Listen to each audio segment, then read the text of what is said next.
All right, so welcome to the Buyers Mastermind, where we come together every single Tuesday at 10 a.m. Central to move our business forward. At the end of the day, that's what these are for. Now, specifically, we're going to talk about the buying side. So working with buyers. On Thursday, we're going to speak more to the listing side, working with sellers. We break open our masterminds into three primary categories in terms of topics, what we end up covering.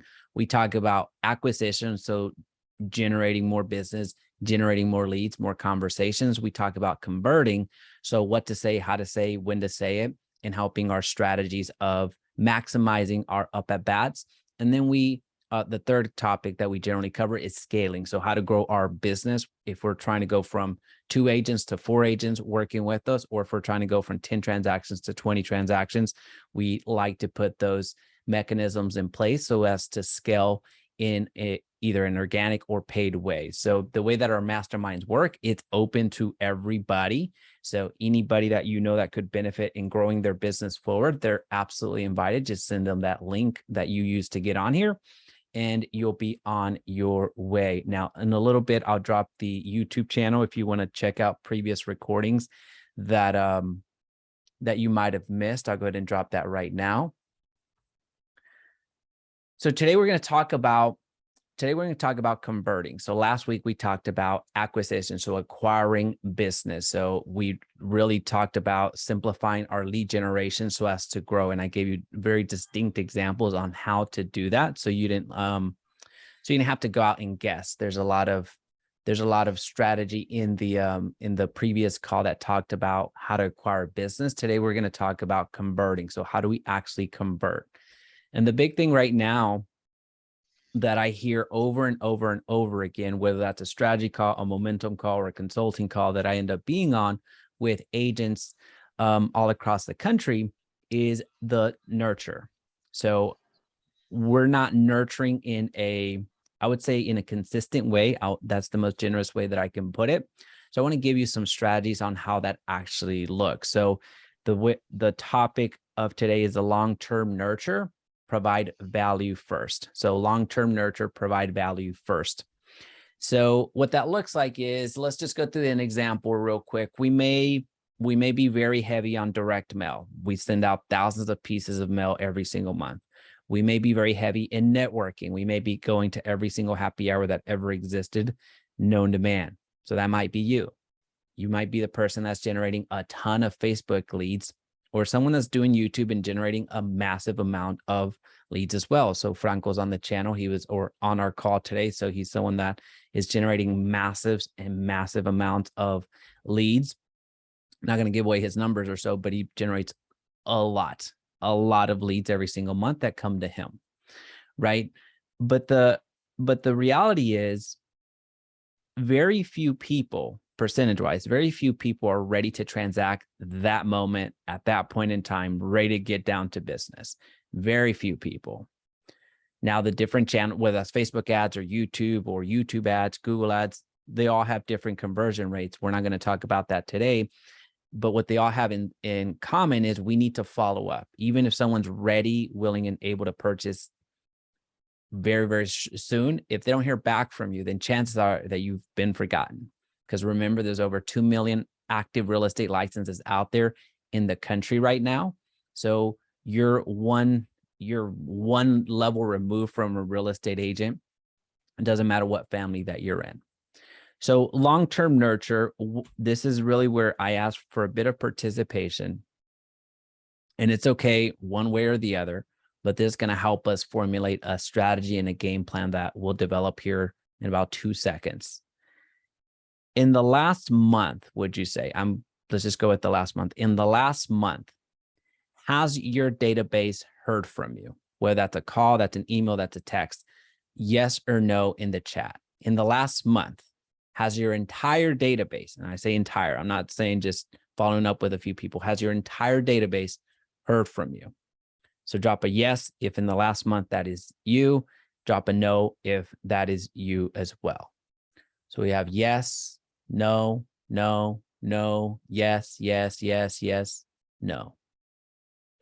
Awesome. So as I continue rolling in, the reason that I asked that is because regardless if someone is a long-term nurture, a mid-term nurture, or a ready to transact now nurture, there shouldn't be a reason that they don't hear from us within 30 days. And we'll talk about the different ways that you can do that in a very discreet way, but a very memorable way. I know those are two distinct, those are almost polar opposites, but you'll see how it gets tied together in about, well, here very shortly. So you can see that we have about a 50-50 breakdown, right? So for those of you that said yes, what type of communication tool did you use? Was it email blast? Was it text blast? Was it calling? So again, in the last 30 days, how many of you have followed up with your entire database, and in what manner? Was it email based? Was it text based? Was it call? Was it pop buys? Was it an event? Was it inviting everyone to coffee? What was that? Email based, email. I suspect that a lot of you are going to say email. So as you continue going down that route, that is a strategy that you can absolutely deploy at scale. It's very free to do. It's a very, I would say, effective way to reach the masses, but not the most effective way to actually get a hold of someone. And I'll talk about that here shortly. So I'll first start off with what do we send, or what type of messaging do we want to convey? And then we'll go into the avenues of how to accomplish that. When I say reaching out to your database, I'm not necessarily saying, hey, just calling up to catch up and tell me your life story. That's not the way that I teach it, or that's not the way that I personally like to communicate altogether, especially as we go more and more into different ways of reaching people. There's other ways that are a bit more effective, that will avoid people blocking you or ignoring your calls. So what am I talking about with what messaging to send out? When I say provide value first, I mean just that, provide value first. Provide information that's going to be helpful to your avatar, whether you're primarily marketing to buyers or primarily marketing to sellers. So essentially, if you're working with buyers, there's certain information that you can be conveying. If you're working with sellers primarily, or want to work with sellers primarily, there's certain messaging that you can convey to them. So leading with value first, I know a lot of you, and myself included, sometimes follow Gary Vee, the whole jab hook concept of give, and then eventually ask. It's the same mentality. It's the same teaching, if you will, but in the real estate lens. So what is going to be valuable to sellers or homeowners is effectively who you're speaking with. That is information about property taxes, how to reduce those. In some states, there's higher property taxes than others. Information about homestead exemptions and how to actually apply that so you save money and protect yourself from certain liabilities. Every single state has different types of homestead exemptions. Information about home improvement or home maintenance, things, renovations that actually make sense for those that are looking to sell in the near future. Information about real estate investing. So I'm giving you different categories, different topics for you to latch onto that's going to be meaningful to a homeowner, because ultimately those are the ones that become sellers. One of the things that's really been working from our end right now has been information about real estate investing, because there's a ton of capital out there that, believe it or not, there's a ton of capital out there from individuals that are homeowners right now that want to deploy that capital. They just don't know in which avenue. Now, you're not becoming a financial analyst by any stretch of the imagination, or a financial planner, but there are certain things that you know about real estate from your day-to-day, from your working with real estate investors, from you working in the industry, that's going to be valuable to individuals that are near you. Right. So we're talking about what to send. We're talking about the content. We're talking of how to speak the language of homeowners and sellers. Now, from the buyer side, if that's who you primarily work with, then you're talking about information on how to buy a house. You're sharing information on how to improve your credit. You're sharing information on how to qualify for a loan. You're sharing information on tips to avoid the wrong house. You're sharing information on how to appropriately analyze a home, if you will. That came out weird, but how to select the home that's ideal for you. So information that is valuable to a home buyer, someone that is looking to purchase. Now, there's a lot of other subsets. There's a lot of other things that we can get into. We can talk about foreclosures. We can talk about first-time buyers versus move-up buyers. You can go into your niches, but for all intents and purposes, someone's either going to buy or someone's either going to sell. That's it. Right? So let's not complicate it beyond that. There's a lot of you mentioned email. It's very easy to start thinking about, I want to get this email drip out for my foreclosures that have never thought about foreclosure, and now they all of a sudden got an email. Well, that's a very niche audience. If you simplify it to just those two categories, the buyers and sellers, and have a drip for those two, you've won. You've won. Right? Is this making sense? Let me know if there's any questions up until now. We're going to get into the tactical part right now. What's most important is to simplify your message to buyers and simplify your message to sellers. If you don't feel that you can do either or don't want to go into each one, then have a combined drip, which we'll talk about here shortly, that speaks to both. But ideally, in terms of how to be more effective, have your avatar specifically for buyers, have your avatar specifically for sellers, because that's going to actually provide impact, or you're going to have a better impact and be more effective with your messages that go out. Simply because you focus on buyers doesn't mean you're not going to take a listing. Same way with listings. Simply because you target listings doesn't mean a buyer is not going to benefit from your services, unless you strategically in your business decision has been not to work with buyers, then you do the referral. So simply because you're focusing on one does not mean that you're negating the other. It just means that you're focusing on one, right? But now let's talk about the tactical component of it. A lot of you mentioned that you're doing email blast, and that's fantastic. That's a very effective way to reach the masses, but it's not the most effective way to communicate and drive adoption, if you will. So email drips.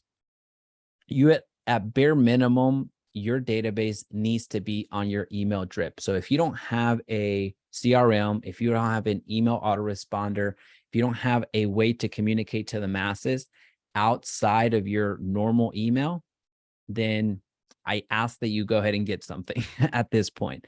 It's the most simple, it's the most basic. You can get a quality product out there for 15 to 20 bucks, depending on how many contacts you have per month. Right. So I got a quick question. Sure. Do you have a preferred? I've heard rumors that you're not supposed to really do your drips directly from your CRM. That you're supposed to use a second, a third party service. And if you agree, do you have a preferred service? It doesn't necessarily need to be free, but that you would suggest I go to, because that's what I want to transition from. I like it. Great question. ActiveCampaign is my preferred. Aweber is what I have. Now, I don't want to sound like a hypocrite, because that would be very hypocrite. If I were to restart my business and not have tens of thousands of emails, and my flow is already established, I would be with ActiveCampaign. So the reason that I want to get to ActiveCampaign, that's going to be more next year when I redesign everything, is because it has some flows, if this then that, so much easier to use. So full bias aside, ActiveCampaign is my preferable one. Aweber is the one that I have right now. So if I could redo it, it would be ActiveCampaign. And is that scalable? Or I'm assuming it's scalable. They want to offer a product that someone can start off with not that many, or because I don't know if I just want to dump every email lead I have into it. I'd like to target, my direct people that I know are already opening. Well, you'll need to migrate out of what are you using right now? I just have a stock CRM from my REW website, Real Estate Masters website. Okay. So you'll need to tag them. It's the most painful part, but you'll need to tag your contacts. So you're going to have your VIP list. So people that you're actively, your VIP list are those of your pretty much your sales team, if you will, people that become your sales team because they bring you so much business. Those are the people that you treat royally. And then you have your sphere.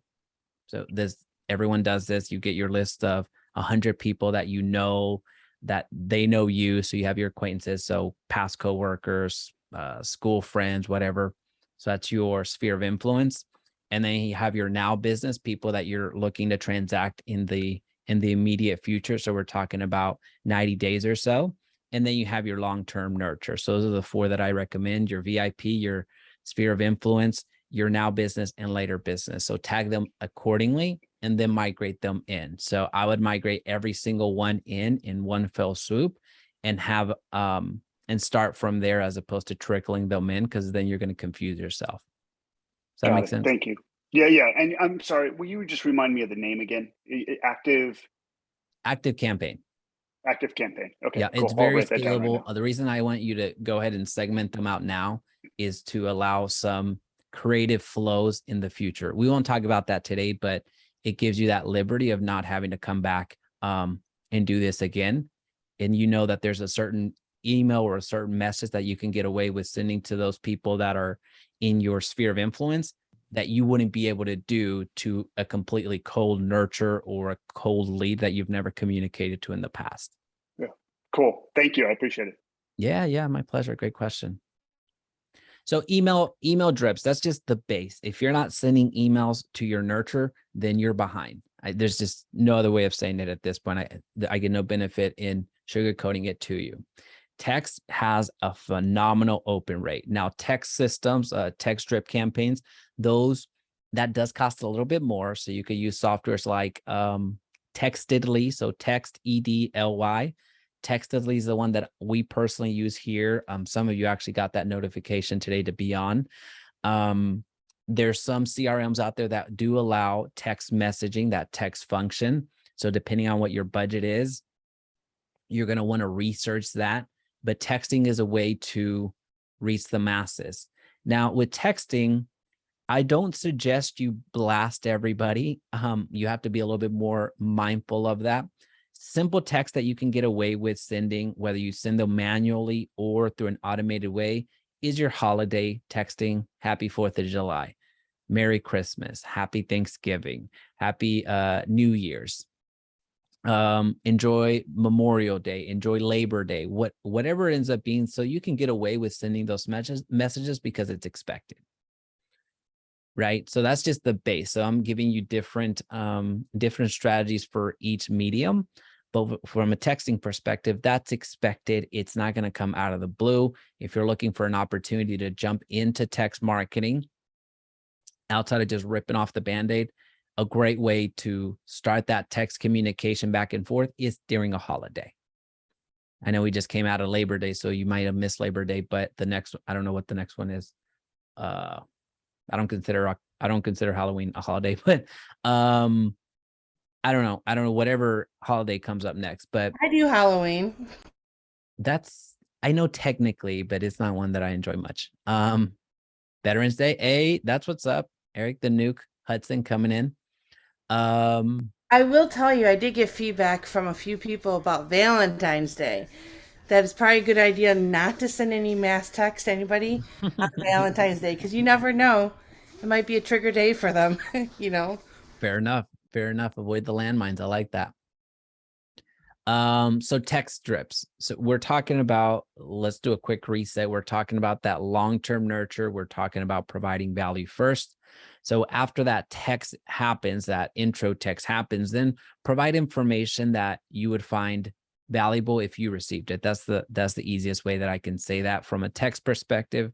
Understand that they get some ridiculously high open rates as opposed to email. With that being said, we're not out there spamming people. With that being said, there's ways that you can get blocked on text and you lose that avenue forever. So don't abuse it. Provide something that can actually be meaningful for the people that are in your list. That's why it's important to segment them, as we were talking about earlier with Jeremiah. There's certain things that you can message your sphere of influence. There's certain messages that you can send your VIP that you can't get away with sending to your cold nurtures that you've never spoke to before. right? So let's just be mindful of the text specifically, because that's a highway that we never want to, that's a bridge, that's a better analogy. That's a bridge that we never want to burn. Other ways to nurture. Not everyone's going to be able to do this because of a financial constraint, but we're talking events. You can throw events. You can do pop buys. That requires a bit more time, and sometimes it involves a budget. So dropping by to people's homes, depending on how comfortable you feel about that, and then coffee over Zoom or coffee in person. So the big thing that I do is, personally, I have coffee over Zoom with my VIPs once a week. That means I just select somebody on my VIP list. Hey, are you open to coffee over Zoom next week? I'd like to share a few things with you. Depending on the relationship of that nature, whether it's a real estate agent, whether it's a brokerage, whether it's another real estate coach, whether it's one of my constant referrals, whether it's whoever, every single week I make it a point to have a coffee over Zoom. That way I don't have to go and physically pay for $10 worth of Starbucks and the time, right? So for me, I'm very protective of my time. Coffee over Zoom, log in here, log out, and you're on your way. So it's a great way to touch your people pretty regularly in a very non-threatening way, in a way that people are more likely to take up coffee over Zoom as opposed to coffee and going out of their way away from their family to meet with you for whatever you may be talking about. Right, so just giving you different ways to do that. And the last one I want to cover here before we get into our open forum is paid ads. So most of you already know, well, I shouldn't make that assumption. With paid ads, what I like to do is there's two types of lists that you do. Let's stick to Facebook right now, because not everyone's going to have the Google ads open to them. You can retarget on paid ads. You can retarget with Facebook ads. You can upload your custom database into Facebook and create what's called a custom list. You'll need the email or the phone number. Ideally, you'll have both, email or phone number, and then name, city, state, zip, all that stuff if you have it. But most important are those two things. If you have the email, great. If you have the phone number, great. If you have both of those for the person that you're trying to communicate with, even better. So the paid ad, so the Facebook ad retargeting strategy that you'll want to deploy the 4th through the 6th of every single month. We're not talking about running ads forever and ever and infinite. We're talking about running a retargeting campaign from the 4th of the month to the 6th of the month. So 4th, 5th, and 6th, right? So those are the 3 days that you're running your retargeting ad to your people that are in your database. So every single month, at the beginning of the month, let's say the 1st, you pull your database from your CRM, from your email autoresponder, from wherever you have your contacts, and you upload them into Facebook. Once you upload them into Facebook, then you're able to retarget the people that are found on your on Facebook or Instagram. You can do both. There, you can actually run an ad specifically to those people that Facebook has found or Instagram has found, and that way you can be seen, be known, and retarget the individuals that are already in your network. So not only are they going to get an email from you at some point in time throughout that month, or are they going to get a text at some point throughout. If you're sending them monthly, that's cool. I do suggest that minimum 1 text a month within reason. So they're going to hear from you throughout the month at some point in time, whether that's an email, that's a text, or an event, or a Zoom by a coffee over Zoom. But now you're being omnipresent by showing up again from a paid ad perspective, right? So that's an opportunity for you to really be everywhere. And the reason that I suggest doing the retargeting the 4th, the 5th, and the 6th is because some of your people, some of your sphere of influence, some of your friends, some of your homies will have rental properties. And it's the 4th when most of the rent is due, past due, if you will. That's the first day that people are late. So that's the biggest frustration for a lot of landlords, that, hey, this is the 8th time that they're late with their rent. And it just so happens that you show up in a retargeting ad. So it's very opportune. and this is again, I'm not looking to spend too much money on your behalf, if you will, giving you strategies that are so expensive, so time extensive. There's no possibility that you would execute or be able to execute from a resource perspective. Just give me something practical, give me something that is attainable. So for $5 every single day, you're looking at $15 a month of ad spend. You can be everywhere to everyone. Does that make sense? All right, so we talked about email, we talked about text, we talked events, pop buys, coffee over Zoom, we talked about paid ads. That is what I had when it comes to long-term nurture. Provide value first, provide something that sellers are going to want, provide something that sellers are going to need, provide something that people are going to find valuable instead of you calling in an awkward way and asking for the business. I understand that that's the way that we've been taught in many ways, but there's other more creative ways to do it that actually provide growth opportunities for our business, as opposed to getting our emails and contact information blocked every single time we reach out. All right, so that is what I had. If anyone has any questions, please feel free to unmute or drop them in the chat. We're getting over to another part of our call today, which is the open forum. What challenges are you having in your business right now from a buyer's perspective? So what challenges are you seeing right now? Feel free to unmute or feel free to drop it in the chat. What challenges are you seeing that we can collectively work on? Well, I have a quick question for you about the text messaging. You said it could be pretty expensive. Do you know what they charge per person? I don't know per person. I think we're paying about $30 a month. And we have several hundred on the text. I'm not using all of them. I think it's per credit. It's per send. I don't know exactly how much we're paying right now. About $30. Okay, well, that's not that bad. No, and there's cheaper ones, and there's some that are actually free. But the way that we're doing it, it's we've chosen to do it this way. Which company is that? Textedly, so it's Textedly. Textedly. Yeah. Textedly does give a 14-day trial for free. If you want to sign in, you can try it. Like, you can put 50 people in there. I think they give you 50 people for 14 days, and you text them, and so that will be free, and you can see how it goes.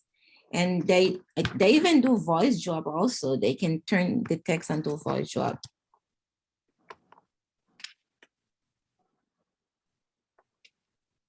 I dig it. Are you using it right now, Rose, or you checked it out? I had an account and I forgot all about it until you mentioned it a couple of months ago. So when I have my listing, I sent out a text and voicemail, and it was less than $30 compared to if I had to send out a mailer. It was cheaper. Nice.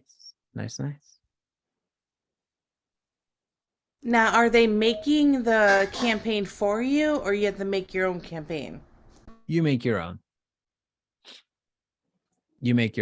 That's why, again, you want to make sure that you label your leads however you want to do it. That's just what I gave you was the way that I do it. So the VIP, your sphere of influence, people that are going to transact in the next 90 days, and your long-term nurtures. And the long-term nurtures are people that either fell off of the radar, never communicated with, or whatever. Those are people that are in the long-term nurture that are getting the general campaigns that are just value based.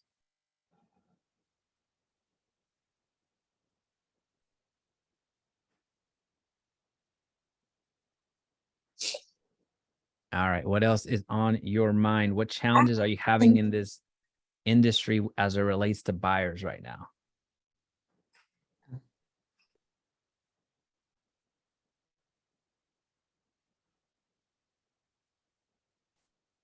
My question is about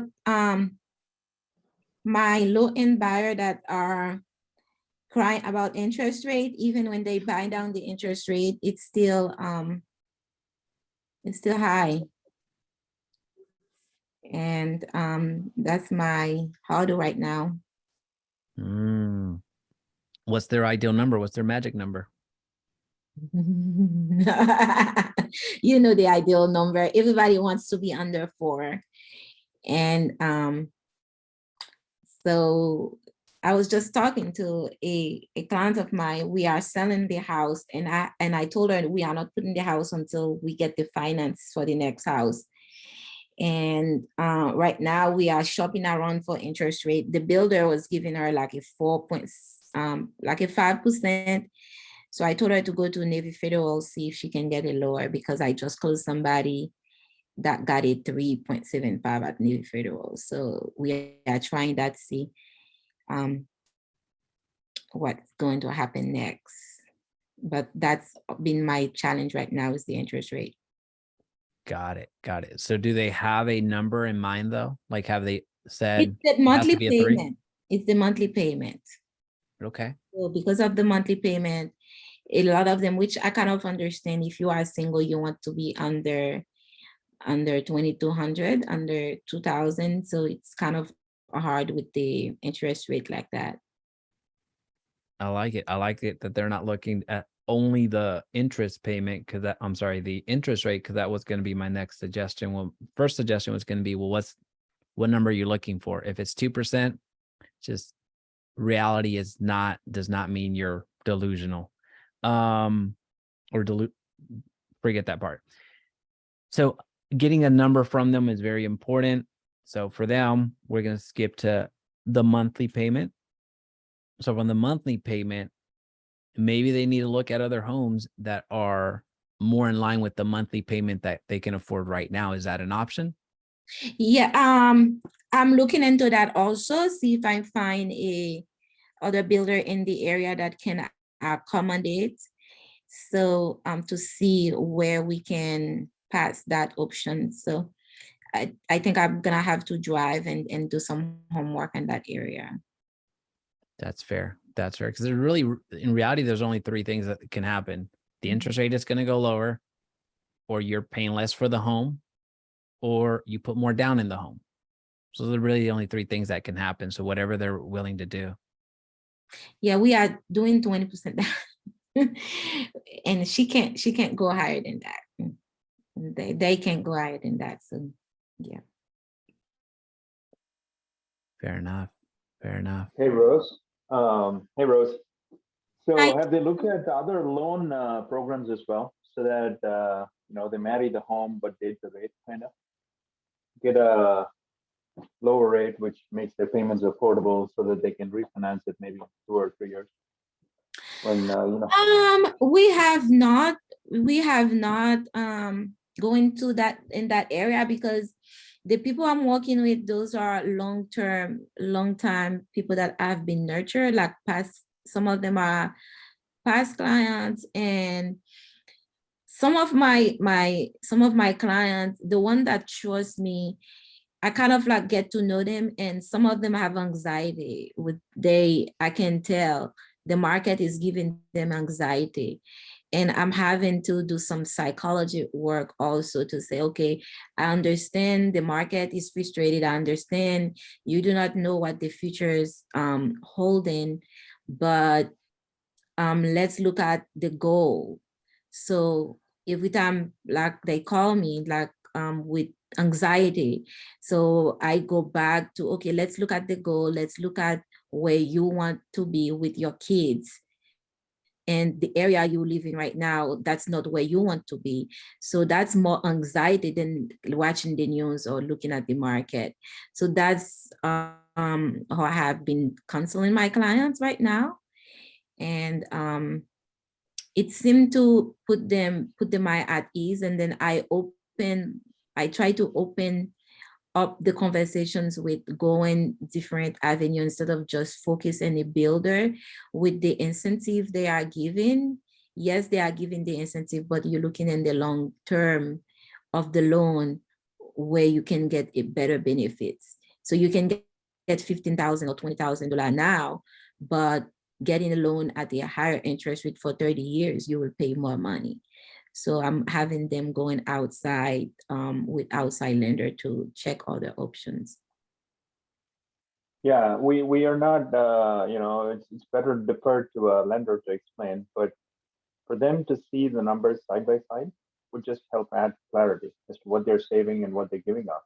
Plus, if it's a lower interest, that they're going to get initially, the barrier to entry gets lowered.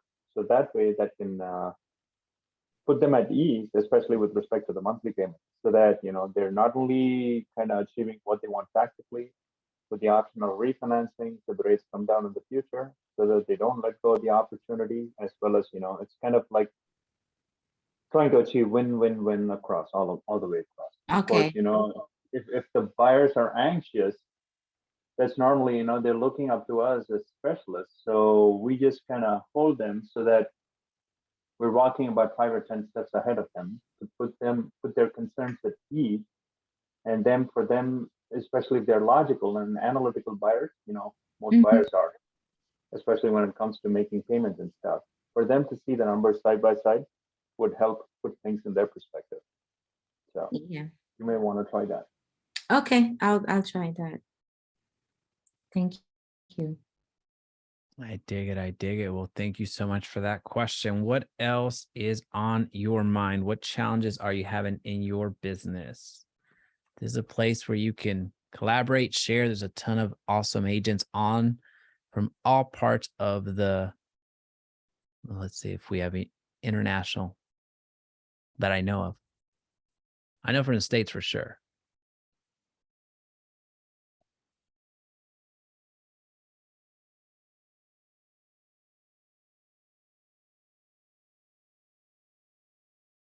What are y'all seeing out there? Is it easier? Is it harder?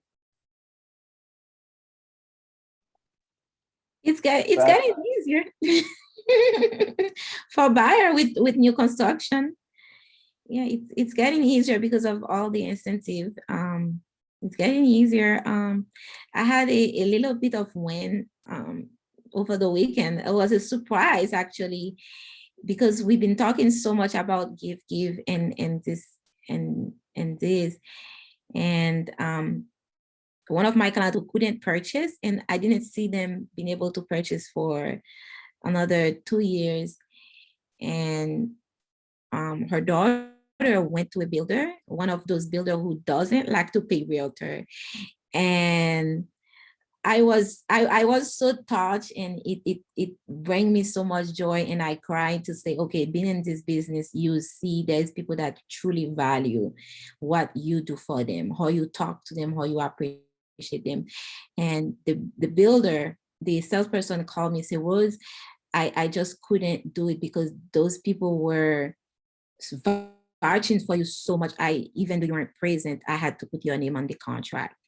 And my client told the builder, I don't care if it's $1, I want Rose to get it. And that builder put $1 in the MLS. If you guys know that builder, it's Lennar. And yes, they put a $1 in the MLS, but my client said, I don't care if it's $1, I want Rose to get it. And she called me, she said, your client was vouching so much. And I didn't know the client she was talking about, because it was not my client. It was just the child. But I look at the email and I recognize the last name. So I reach out to my client and I asked her, I say, hey, did you guys go visit it? She said, Rose, yes, my daughter did. And I told my daughter to put your name in there. And I told her how appreciative I was. And it's truly a blessing in this business. So unexpected paycheck over the weekend. So I was so happy. I just want to share. That's awesome. Now it wasn't $1, right? Like it wasn't $1. Lennar is still not giving realtor a full commissions. That's yeah. So if you have a buyer, so think twice before you go to Lennar. They are still not paying realtor. Got it. Well, that'll change soon. The market will dictate that. But congrats, that's awesome. We have a lot of Lennar insider information in the chat. Okay, I see.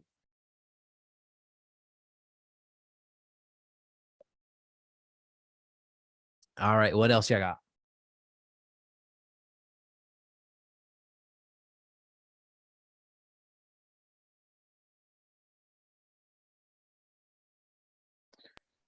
We are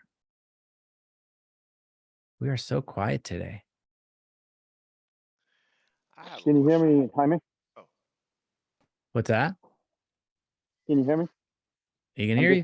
Taking a walk. Okay, perfect. So in Washington, starting October 3rd, this rule is going to come into play for the MLS, wherein sellers are not going to have to compensate buyers at all. Of course, right now sellers are offering different commissions. You know, if it's the $1, like just Rose was saying. So starting October 3rd, it is like buyer agents have to work with the buyers to make sure that they're getting compensated. So that rule is coming into play. It's going to be a challenge. Already when buyers are kind of going to have to pay for the home, we're going to say, hey, you know, just because I guess the buyer agents have to prove themselves to the buyers, prove their value to get compensated. I get it. Rule is be implemented starting the 3rd of October, wherein it's going to be interesting to see. And Washington is one of the first few states to implement that. So, yeah. Sellers take care of only the seller agent's commission. It's because of the outstanding lawsuit with NAR. Right. About multi-billion-dollar class action lawsuit. So Washington is trying something new, and hopefully other states follow suit. So we'll wait and see. You know, it's interesting. I know it's going to suck, and without getting into too much commission conversation, but there's been multiple people that either I didn't communicate correctly with, but they had an expectation. These are buyers. They had an expectation that they owed me money after the transaction. Like, how much do I pay you? And I won't go through all of them, but like one was actually one of my best friends, Tyler. I've helped him buy and sell and then buy again. Like after the first purchase, like after I helped him buy his first house, he's like, all right, well, how much do I pay you? And this is after like we were already with the transaction. So the expectations from buyers is not that we're going to work for free. This is my opinion. I know a lot of you aren't going to agree with this, but the expectation isn't that we're working for free, or at least the expectation wasn't out there until you have a lot of agents out there that in a very, again, not here to fight, but in a very ignorant way, not because you're ignorant, but because you just didn't know, a lot of agents out there in a very ignorant way would say that the buyer doesn't pay for the commission. And that's where a lot of the whole lawsuit comes from. And you still have a lot of, if you just go on Instagram, if you have a LinkedIn, all that stuff, so you see all of those comments out there. I generally don't think that buyers have that expectation until they start seeing that messaging from a lot of agents out there that, hey, reach out to me. You don't pay the commission. So I think that, yes, it's going to suck. But I don't see it necessarily as a bad thing. I know that's a very contrarian point of view, but no, it's people don't generally expect that. It's actually healthy because buyer agents are going to have to prove their value, number one. The second thing is they're going to have to be more disciplined to get the buyer agency agreement signed for the buyers to cover any shortfall. Of course, that starts with what we discussed prior on the call. Give, show your value so that they glue on to you and you're their agent of choice and you add value. So. Yeah, I agree. Ed, you unmuted. Was that by accident or you got something?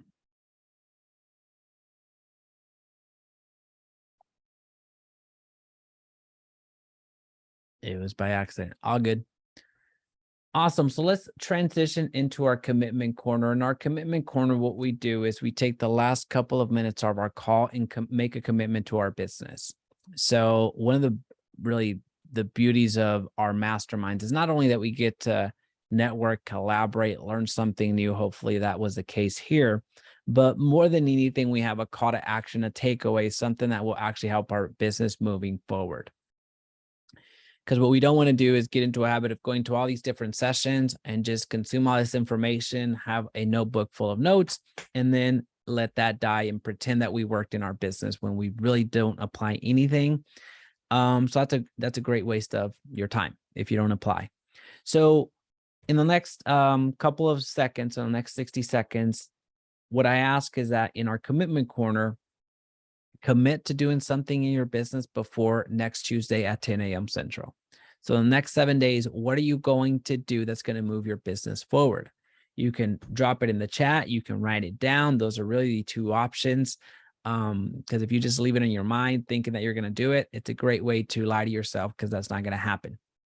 So what are you looking to do? What are you committed to doing in your business between now and next Tuesday? So I'm going to pause for about 15 seconds and write mine down, and feel free to drop yours in the chat.